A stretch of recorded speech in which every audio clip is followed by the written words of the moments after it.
하시고 이 시간 말씀을 통하여 큰 은혜 주시기를 바랍니다. 오늘은 영적 재무장을 하라 하는 제목으로 말씀을 나누려고 합니다. 신앙생활 하는 것은 마치 전쟁하는 것과 같습니다.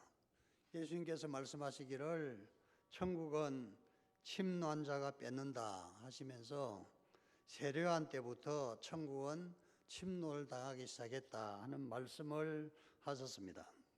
구약 성경에 보면은 애굽에서 탈출해 나온 이스라엘 백성들이 약속의 땅에 들어가기까지 많은 전쟁을 치르고 있는 것입니다. 아말렉과 전쟁을 치르고 또 약속의 땅에 들어가서는 여리고성 전투를 치르고 아이성 전투를 치르고 아모리 전투를 치르고 그리고 헤브론 성 전투를 치르면서 수많은 전쟁을 통하여 약속의 땅 가나안 땅에 들어가는 것을 볼 수가 있는 것입니다. 우리 성도들의 신앙 여정도 영적 전쟁이라고 할 수가 있습니다. 다만 우리가 싸우는 싸움은 혈과 육에 대한 것이 아니라 하늘에 있는 악한 영들과 싸우는 것이라 말씀하고 있습니다. 여기 정사와 권세와 이 어둠의 세상 주관자들과 싸운다는 이 말씀은 세상 권력과 싸운다는 말씀이 되겠습니다. 성도들이 이 세상 권력과 하나님 나라를 혼동할 수가 있죠. 세상 권력은 하나님 나라도 아니고 하나님 편도 아니라는 것입니다. 세상 권력과 하나님의 교회와의 관계를 많은 학자들이 연구를 했습니다. 이 세상 권력에 대해서 기독교회는 어떤 입장을 취할 것인가? 세상 권력과 우리를 동일시할 것인가? 아니면 세상 권력을 적대적으로 상대할 것인가? 아니면 세상 권력을 또 다른 관점, 변혁시키는 관점에서 접근할 것인가? 다양한 관점을 리차드 니브가 그리스도와 문화라는 책에서 갈파한 바가 있습니다.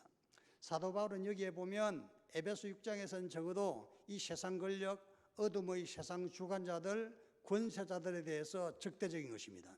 왜 그런 거 아니? 이 세상 권력에 의해서 사도 바울도 체포가 되고 참수형을 당했기 때문에 그렇습니다. 사도 바울이 편안하게 죽은 것이 아닙니다. 목이 잘려서 죽었다고, 세상 권력에 의해서. 오늘날에는 코로나19로 인해서 우리 교회 성도님들이 굉장히 어려운 상황에 놓여 있습니다. 어떻게 보면 제가 보기엔 영적으로 무장 해제를 당하지 않았을까 생각하는 것입니다. 신앙생활을 하고서 하나님의 전신갑주를 입어야 할 완전 무장을 하고 영적 전쟁을 해야 될 하나님의 자녀들이 영적 전쟁을 할 수 있는 모든 무장들을 해제당하는, 군대에서 전쟁을 하는데 투구도 벗어 던지고 총도 내 던지고 군복도 벗어버리고 군화도 내버리고 슬리퍼 하나 신고 다닌다 그러면 전쟁을 할 수가 있겠습니까?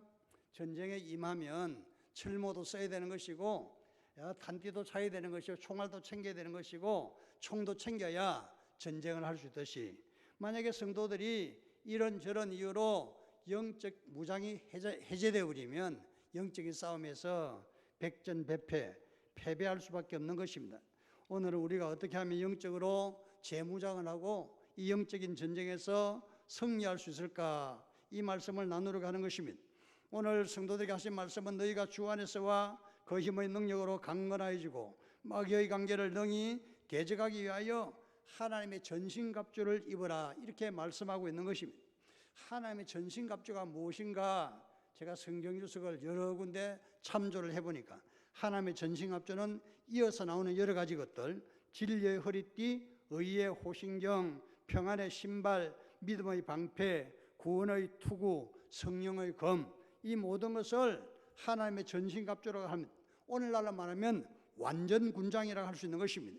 영적인 무장을 잘해야 전쟁에서 승리를 할 수 있다는 것입니다. 다시 한번 회의됐던 우리 마음을 다잡고 영적으로 재무장을 하여 이 코로나 치하에서 영적으로 승리하시는 우리 성도들 되시기를 바랍니다. 영적 재무장을 위해서, 신앙의 재무장을 위해서 오늘 말씀에 보면 첫째로 진리의 허리띠를 하라, 이렇게 말씀하고 있습니다. 진리로 너희 허리띠를 띠고, 진리의 허리띠라 이렇게 말씀했는데 진리는 무엇이냐? 진리는 참된 것을 진리라고 말하는 것입니다. 거짓이나 위선이 아닌 것이 진리입니다. 진리의 허리띠를 하라는 것은 참된 사람이 되라, 진실한 사람이 되라 하는 그런 말씀입니다. 이것의 반대편에 있는 것이 위선자들이요, 거짓된 자요, 거짓말한 자라 그렇게 말씀합니다. 요한복음 8장 44절 이하에 보면은 예수님께서 예수님 말씀을 믿지 않는 그 당시 유대인들과 바리새인들을 향해서 이렇게 말씀하고 있습니다. 너희는 너희 아비 마귀에게서 났으니 진리가 그 속에 없으므로 진리에 서지 못하고 마귀는 거짓말장이요 거짓의 아비가 되었음이라 이렇게 말씀하셔서 진리를 따르지 않는 그 마음속에 참되지 않고 거짓으로 가득 찬 사람들은 마귀의 자식들이라고 예수님께서 말씀하셨습니다. 우리가 마귀의 자식에서 벗어나서 하나님의 자녀가 되었다면 참된 것으로 내 마음을 가득 채워야 하는데 참된 것은 바로 진실이라는 것입니다. 내 마음속에 진실한 마음으로 가득 채워질 때 우리 마음속에 진리가 그 속에 있으므로 승리를 할 수가 있는 것입니다. 거짓을 이기려면, 거짓말을 잘하는 사람을 이기려면 더 많은 거짓말을 잘해서 이기는 것이 아닙니다. 세상 사람들은 그렇게 생각하는 것 같아요. 거짓말하는 사람에게는 더 큰 사기짓을 해서 그 사람을 골탕 먹이는 게 좋을 것 같다고. 욕설을 잘하는 사람을 향해서 내가 더 험한 욕설을 해서 이긴다고 생각하지만 그런 것은 아니라는 것입니다. 어둠을 이기는 것은 어둠이 아니라, 더 큰 어둠이 아니라 빛이듯이 거짓을 이기는 것은 더 큰 거짓이 아니라 바로 참된 마음이 거짓을 이긴다는 것입니다. 그러므로 진리의 허리띠를 하라 하는 것은 우리 모든 그리스도인들이 참된 마음으로 살아가라 하는 그 뜻이 있는 것입니다. 여러분 참된 마음으로 살아가시기를 바랍니다. 모든 거짓된 것을 버리고 위선적인 것을 내버려야 참된 것을 취할 수가 있습니다. 중학교 때 수학 공부를 해보니까 그 수학에 참과 거짓이라는 명제가 나와요. 참과 거짓, 이것은 참이냐 그죠? 2 더하기 1은 3이다 하면은 그것은 참입니다. 근데 2 더하기 2는 4다 그렇게 해놓으면 이퀄이 아니고 이퀄했을 때 그것은 거짓이 되는 것입니다. 세상의 모든 이치들은 참된 것이 있고 거짓이 있는데 우리 모든 성도들은 항상 참된 것에 속해 있어야 하는 것입니다. 거짓된 것에 속해 있는 그 순간부터 우리는 이 영적인 싸움에서 패배하게 되어 있는 것입니다. 참과 거짓 싸울 때 항상 참에 속하는 성도들 되시기를 바랍니다. 예후라는 사람이 있는데 하나님의 신탁을 받은 엘리야가 예후에게 기름을 부어서 이스라엘 왕으로 삼았습니다. 왕으로 기름 부름 받은 그 예후가 맨 먼저 찾아간 사람이 레갑의 아들 여호나답이라고 되어 있습니다. 그리고 여호나답을 만났을 때 여호나답도 마침 예후를 만나러 나왔습니다. 그때 예후가 여호나답을 향해서 한 유명한 말이 있습니다. 내가 그대를 향하여 진실한 것처럼 그대도 나에게 진실한가 그것을 물어보았습니다. 그리고 만약에 그대가 진실하다면 나와 손을 잡자. 그랬더니 여호나답이 나도 진실하다 말을 했고 그 예후가 여호나답을 손을 잡고 자기의 수레에 끌어올리는 장면이 나오는 것입니다. 예후는 여호나답과 함께 부패한 이스라엘의 아합 왕가를 무너뜨리고 새로운 나라를 건설해 나가는 것을 볼 수가 있습니다.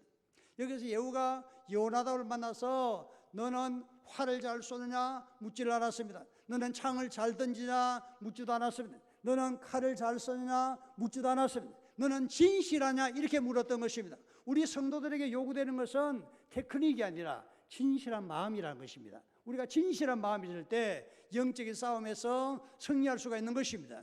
여러분은 만약에 조금이라도 거짓에 물들게 되면 영적인 싸움에서 패배할 수밖에 없습니다. 항상 진실한 성도들이 되시기를, 참된 성도들이 되시기를 주님 이름으로 축원합니다. 두 번째로는 의에 호심경을 붙이라 이렇게 말씀했습니다. 호심경이라는 것은 가슴을 보호하는 장비입니다. 오늘날로 말하면 방탄복쯤 되겠습니다. 전쟁을 할 때 요새는 특수부대원들이 방탄복을 입지 않겠습니까? 웬만한 총알은 방탄복을 뚫고 들어가지는 못합니다. 의의 호신경을 입어라, 의의 방탄복을 입어라, 그래서 심장을 보호하라 하는 그런 뜻이 되겠습니다. 만약에 심장에 총알이 관통한다면, 심장에 화살이 관통한다면 살 수 없기 때문에 심장을 보호하라. 심장을 보호하라는 그 말씀이 되는 것입니다. 심장은 무엇을 말합니까? 바로 우리의 마음을 나타내는 것입니다.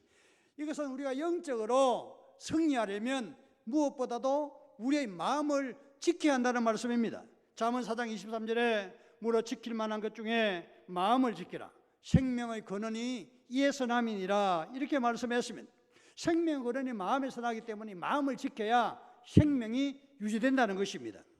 의의 호신경이라는 것은 바로 하나님 나를 의롭다고 하는 그것을 지키라. 하나님 나를 옳다고 하는 그것을 지키라. 말 좀 어렵죠? 이 뭔 뜻인가 하니 하나님께서 옳다고 인정하는 그것을 붙잡으라는 것입니다. 창세기 15장 3절에 보면 창세기 15장 6절에 보면 하나님이 아브라함에게 너희 후손들이 하늘의 별처럼 땅의 티끌처럼 많을 것이라는 그 말씀을 하셨을 때 아브라함이 하나님을 믿으니 하나님이 이를 그의 의로 여기셨다 하는 유명한 말씀이 있는 것입니다.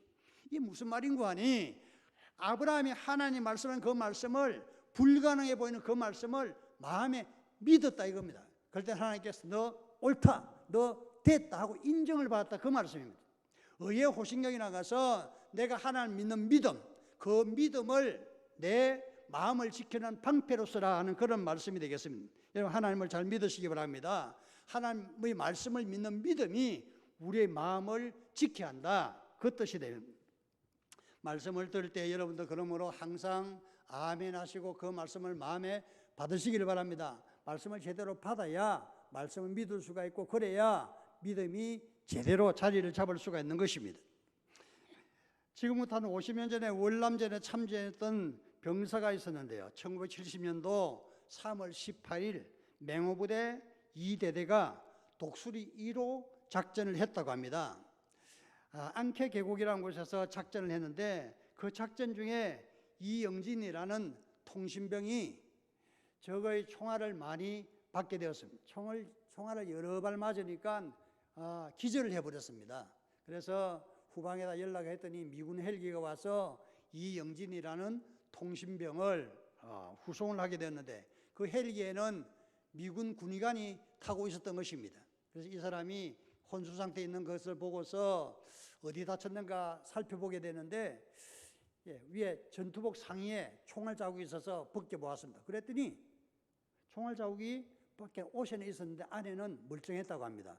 그래서 어디 또 다쳤나 보니까 다리에 관통상을 두 개를 입었기 때문에 바지를 벗기고 지혈을 하고 압박 무게를 감아서 응급처치를 했습니다. 그리고 다시 이제 가슴을 살펴보게 됐는데 도대체 총알이 밖에는 총알 자국인데 어떻게 안에는 총알이 들어가지 않았을까 하고 자세히 봤더니 전투복 상의에 뭔가 있어 꺼내봤더니 포켓 성경하고 병력 수첩이 거기 있었던 것입니다. 근데 병력 수첩이 뒤에 있었고 포켓 성경은 앞에 있었는데 총알이 포켓 성경을 거의 관통을 하고 거의 병력 수첩에 다 있었다고 합니다.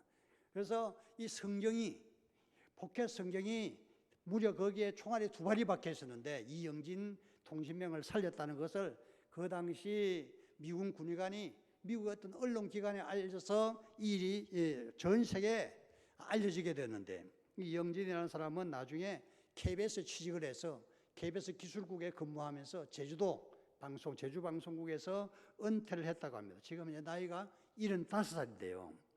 이분이 예수를 잘 믿어서 성경책으로 그 생명을 보존한, 그전에도 이런 간증이 좀 있었지만은 이영진 통신병처럼 이렇게 적나라 아주 세밀하게 그러니까 간증되는 그런 사람 제가 처음 봤습니다. 제가 이영진 통신병의 기록을 보면서 깨달은 것은 하나님의 말씀이 우리의 심장, 우리의 마음을 보호할 때 우리는 영적 전쟁에서 생명을 부지할 수가 있다 하는 것입니다. 여러분 하나님의 말씀을 여러분 삶의 기초로 삼으시기를 바랍니다. 그것으로 무장하시기를 바랍니다. 그때 우리 마음을 하나님이 지켜주신 줄로 믿습니다. 세 번째로는 복음의 신발을 신으라 이렇게 말씀하고 있습니다. 평안의 복음의 준비한 신을 신고, 이 말씀을 제가 준비하면서 읽고 또 읽어도 무슨 말인지 잘 모르겠더라고요.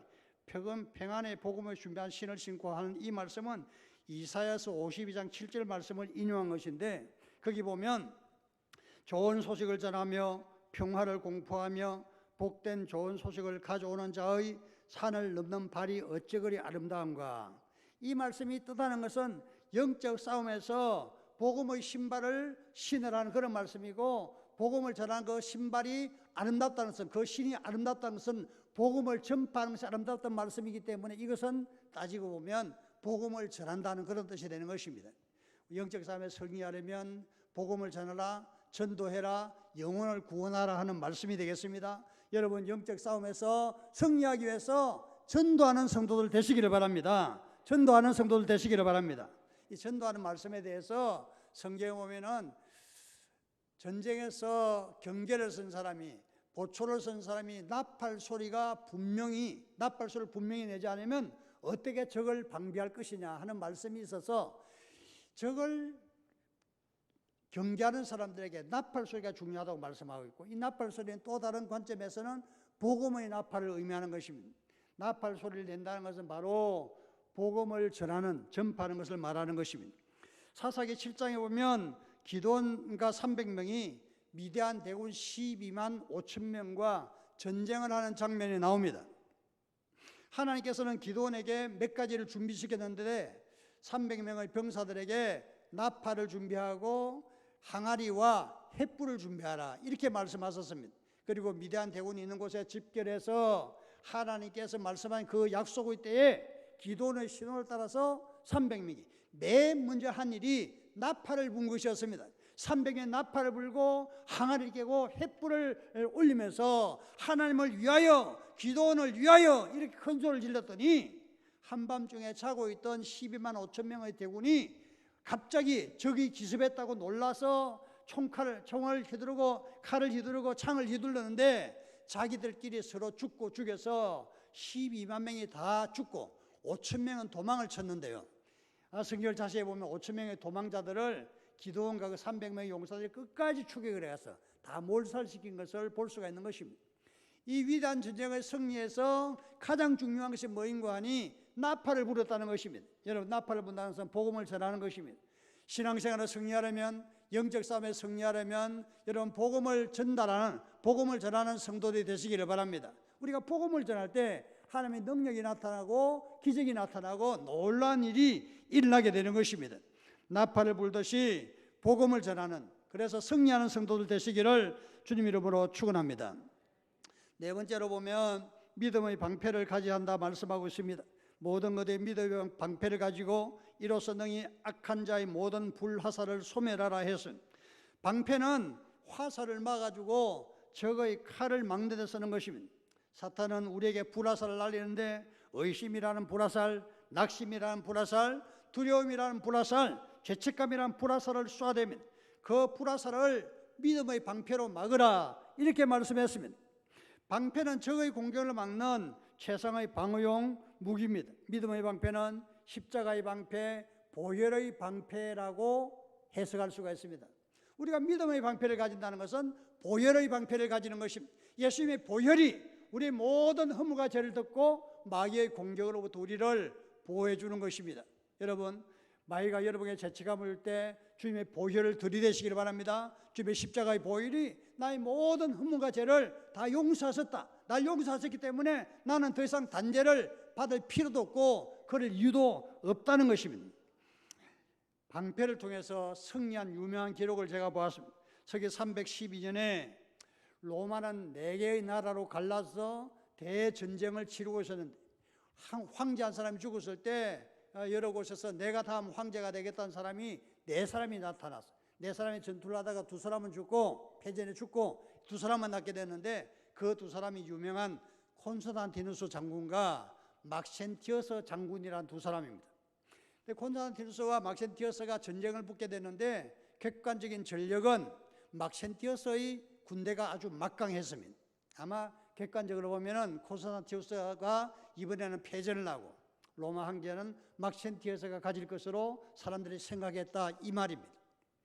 그 전쟁 하루 전에 콘스탄티누스는 잠을 자지 못하고 뒤척이다가 하나님께 기도를 드렸다고 합니다. 이 전쟁에 이길 수 있도록 도와달라고. 그 어머니 헬레나가 믿는 하나님께 간절한 기도를 했다는 것입니다. 하나님께서 아마 콘스탄티누스를 특별한 도구로 사용할 생각이 계셨던 것 같아요.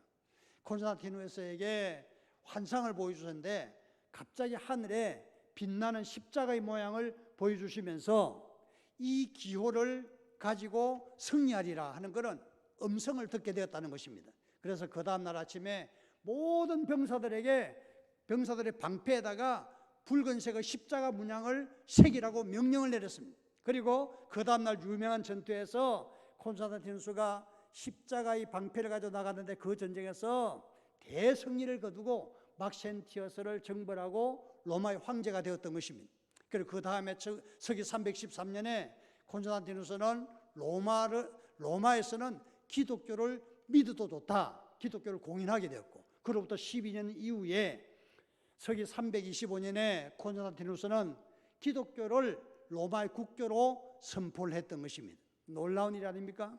십자가의 방패를 통해서 승리하는 콘스탄티누스를 보면서 믿음의 방패가 있어야 우리에게 승리를 준대. 믿음의 방패는 바로 십자가의 방패라는 것이고, 십자가는 우리 모든 허물과 죄를 다 사시는 하나님의 은혜와 능력이 된다는 사실입니다.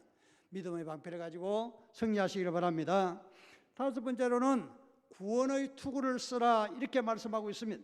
투구는 머리를 보호하는 장비입니다. 머리는 조금만 상처를 입어도 치명적이죠. 머리가 큰 충격을 받으면 순간적으로 정신을 잃어버리기도 합니다. 머리는 무엇인가 하면 우리의 생각이 머무는 것입니다. 마귀는 우리를 공격할 때 맨 먼저 머리를 공격하는 것입니다. 우리의 생각을 공격하는 것입니다. 마귀가 하와를 공격할 때 하와의 생각에 공격을 했어. 하나님이 참으로 동산 모든 나무 열매를 먹지 말라 하더냐? 하와의 생각을 혼란스럽게 만들어버렸죠. 그 나무 열매를 따먹어도 결코 죽지 않을 것이다, 생각을 혼란시켜버렸어. 마귀의 생각은 그 나무 열매를 따먹어 죽지 않을 것이다, 하나님 말씀은 그 나무 열매를 먹나는 정령 죽으리라. 마귀가 주는 생각과 하나님 말씀이 상충될 때 사람들은 마귀의 속삭임에 귀를 기울이기가 쉬운 것입니다. 갈리오다가 어떻게 실패했습니까? 마귀가 그 마음속에 예수를 팔 생각을 주었다, 이렇게 되어 있습니다. 그 생각을 갈리오다가 떨쳐버려야 되는데 떨치지를 못했던 것이죠. 우리 머릿속으로는 하루에도 생각이 무려 10만 개의 생각이 스쳐 지나간다고 합니다. 그 생각들 중에 쓰잘데없는 생각들이 너무나 많은 것입니다. 그 생각들을 잘못 붙잡게 되면 마귀의 하수인이 되고 우리 생각에 마귀의 놀이터가 되어서 온갖 시험에 빠지게 되는 것입니다. 그러므로 생각을 잘 지키고 보호해야 되는 것입니다. 구원의 투구를 쓰라 하는 이 말씀이 의미하는 것은 우리 머리 생각에 구원의 진리를, 구원의 확신을 가지고 내 머리를 보호하라 하는 그런 말씀이 되겠습니다. 그러므로 여기에서 우리가 중요한 것은 구원의 확신을 가지고 있어야 한다는 것입니다. 사람이 어떻게 구원을 받습니까? 예수를 믿음으로 구원을 받습니다. 사도행전 16장 31절에 주 예수를 믿어라, 그리하면 너와 내 집이 구원을 받으리라, 이렇게 말씀하셨고, 요한복음 3장 16절에 하나님이 세상을 이처럼 사랑하사 독생자를 주셨으니 예수를 믿어야 구원을 받는다, 이렇게 말씀하고 있는 것입니다. 구원을 받는 것은 너무나 간단하고 명료한 것입니다. 이 간단하고 명료한 이 생각이 마귀가 혼잡스럽게 할 때가 있는데, 그때는 구원의 확신의 진리를 마음속에 꼭 새기고 내 자신을 보호해야 된다는 것입니다. 말틴 루터가 한 말 중에 우리 머리 위로 새가 날아다니는 것을 막을 수는 없다, 그러나 새가 우리 머리에 둥지를 트는 것을 막을 수가 있다 하는 그 말을 했습니다. 우리 머릿속에 온갖 오가는 생각들 중에서 하나님의 성령을 통해서 오지 않은 생각, 내 자신의 생각, 마귀의 생각들은 항상 물리치셔서 여러분의 머리를 구원의 투구를 쓰시듯이 보호하시기를 바랍니다. 그래 영적 싸움에서 승리를 할 수가 있다는 것입니다. 여섯 번째로는 하나님의 말씀의 검을 가져야 한다고 말씀합니다. 성령의 검, 곧 하나님의 말씀을 가지라 했습니다. 이제까지 언급한 대부분의 무장이 방어용인데 비해 칼은 공격용 무기인 것입니다. 성령의 검은 하나님의 말씀을 성령의 검이라고 합니다. 히브리서 4장 12절에 보면 하나님의 말씀은 살아있는 좌우의 날선 어떤 검보다도 예리하다, 이렇게 말씀하고 있습니다. 하나님의 말씀을 성령의 검이라고 한 것은 성경 말씀이 하나님의 성령의 감동으로 기록되었기 때문에 그렇습니다. 디모데후서 3장 16절에 모든 성경은 하나님의 감동으로 된 것으로 교훈과 책망과 바르게 함과 의로 교육하기에 유익하다 말씀을 했습니다. 그래서 말씀의 칼을, 말씀의 검을 잘 쓰게 되면 영적인 싸움에서 이기게 되지만 말씀의 칼을 잘못 휘두르게 되면 영적인 싸움에서 승리하기가 어려운 것입니다. 예수님께서 마태복음 4장에 보면은 마귀가 예수님을 시험할 때 항상 말씀의 칼로서 말씀의 검으로 응수하신 것을 볼 수가 있습니다. 마귀가 예수님에게 말하기를 네가 만일 하나님의 아들이라면 이 돌이 떡덩이가 되게 하라. 이때 예수님께서는 말씀을 인용하였었는데 사람이 떡으로만 사는 것이 아니요 하나님의 입으로 나오는 모든 말씀으로 사는 것이니라. 신명기 8장 3절 말씀을 인용하셨던 것입니다. 마귀가 찍소리 못하고 꼬리를 내렸죠. 마귀가 이어서 예수님을 시험하기를 높은 산으로 들어가서 천하만국의 영광을 보여주면서 네가 나에게 절하면 이 모든 영광을 내가 너에게 주리라. 그때 예수님께서는 신명기 6장 13절의 말씀 주 너희 하나님께 경배하고 다만 그를 섬기라고 했다. 그 말씀을 인용을 하셨어요. 하나님의 아들에게 마귀가 너가 나를 섬기라고 그렇게 말하는데 여러분 저나 여러분도 하나님의 아들이 하나님의 딸인 것입니다. 때로는 마귀가 나에게 뭔가를 하면은 내가 너에게 이걸 해주겠다는 그런 제안을 하게 되는데 그 유혹에 넘어가서는 안 되는 것입니다. 마귀가 유혹할 때 우리는 과감하게 뿌리쳐야 되는데 뿌리치기 위해서 우리에게 필요한 것이 뭐냐 하면은 바로 말씀의 검이라는 것입니다. 말씀을 제대로 알아야 마귀를 대적할 수가 있습니다. 마귀가 이렇게 예수님이 그런 말씀을 하셨는데 하나님의 말씀을 모르면 내가 어떻게 해야 되나 모르고 있다가는 당하게 되는 것이죠. 그렇기 때문에 우리가 해야 될 일은 말씀을 열심히 읽고 듣고 연구하고 학습하고 단련하고 그래서 깨달아야 그 말씀을 제대로 응용을 할 수가 있는 것입니다. 어떤 사람이 학습이 무엇이냐 하고 설명을 하면서 학원 가지 말고 집에서 공부하라 하는 그런 이야기를 쭉 한데 보니까 학이라는 것은 배울 학이라 그러고 섭이라는 것은 익힐 섭이라 그러더라고요. 그래서 공부라는 것은 뭐냐 학습인데 학습이라는 것은 강의를 듣고 집에 와서 스스로 익혀야 되는 것이다. 강의만 듣기만 해서는 집에서 익히지 않으면 아무 소용이 없다. 영적인 훈련도 마찬가지입니다. 여러분 하나님의 말씀을 듣고 나면 그렇다 하고 생각하지만 여러분 집에 가서 성경 말씀도 읽고 성경 말씀을 쓰기도 하고 성경 말씀 공부하기도 하고 깨닫기도 해야 영적인 싸움에서 승리할 수 있는 것입니다. 말씀의 검을 잘 사용하려면 부단히 훈련하고 단련하고 연습을 해야 되는 것입니다. 제가 신학교 그 공부를 하면서 무슨 연습이라는 단어를 많이 써요. 조직신학 연습, 신약신학 연습이라 그래서 이게 뭔가 생각했더니 그 신학교 교수 과목 중에 그 학습 과목 중에 그런 과목이 있습니다. 연습이란 말은 뭐냐면 열심히 훈련하고 단련한다는 그런 뜻이 되겠죠. 그렇게 할 때 그것이 내 것이 되는 것입니다. 영적인 싸움에 승리하기 위해서 말씀의 검을 부단히 훈련하시길 바랍니다. 단련하셔서 말씀의 칼을 잘 사용하시는 말씀의 검객이 되시기를 바랍니다. 올림픽에서 펜싱을 잘해서 금메달을 딸 때 우리가 박수를 치는데 정말 중요한 것은 그것보다 더 중요한 것은 하나님의 말씀을 잘 사용하셔서 말씀의 칼로서 마귀를 이기는 성도들이 되어야 할 줄로 믿습니다. 오늘 영적 재무장에 대해서 말씀을 드렸는데요. 영적 재무장은 6가지 원리가 있습니다. 이 말씀을 들었으니까 집에 가서 여러분들은 익히시기를 바랍니다. 이게 무슨 말씀인가 읽고 또 읽어서 여러분의 것으로 체득을 하셔야 제대로 영적 재무장을 할 수가 있고 그렇게 해야만 마귀를 이기고 승리할 수가 있는 것입니다. 승리하시는 우리 모든 성도들 되시기를 주님 이름으로 축원합니다. 기도하겠습니다. 사랑하는 우리 하나님 아버지 은혜를 감사합니다. 코로나19로 인해서 우리 영적으로 해이되고 영적으로 무장이 해제된 것 같은 성도들도 있습니다. 이때 우리 하나님께서 주시는 말씀은 영적으로 다시 재무장하여 마귀를 이겨라는 것이니 우리 하나님 아버지 우리 모든 성도들이 영적으로 재무장할 수 있도록 성령께서 역사해 주시고 영적으로 재무장하여 마귀의 모든 괴계를 이겨 승리하는 성도들 되게 하여 주시옵소서. 예수님의 이름으로 기도합니다. 아멘.